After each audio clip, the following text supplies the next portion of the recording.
இந்த 25ஆம் நூற்றாண்டுல கூட இந்த தீவுல கார்களே கிடையாதான், குதிரை வண்டி தான் பயன்படுத்துறாங்களாம். வினோதமா இருக்குதுல்ல.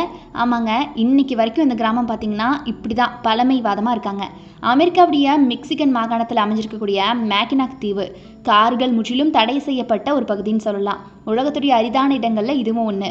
இயற்கை அழகு, அமைதியான சூழலால சுற்றுலா பயணிகளை இன்னைக்கு வரைக்கும் ஈர்த்துட்டு வருது இந்த இடம். 1898ஆம் ஆண்டு முதல் மேக்கினாக் தீவுல பார்த்தீங்கன்னா கார்கள் தடை செய்யப்பட்டிருக்கு. ஸோ அங்கே கார்களால் ஏற்படக்கூடிய ஏர் பொல்யூஷன், அது போக அந்த இரைச்சல்லாம் இருக்கு இல்லையா, அதெல்லாம் தவிர்க்கணும் அப்படிங்கிறதுக்காக இந்த மாதிரியான ஒரு நடவடிக்கை எடுத்திருக்காங்க.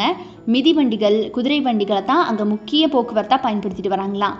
இந்த அம்சம் பார்த்தீங்கன்னா தீவை ரொம்ப அமைதியாக வச்சுக்குதுன்னு சொல்லப்படுது.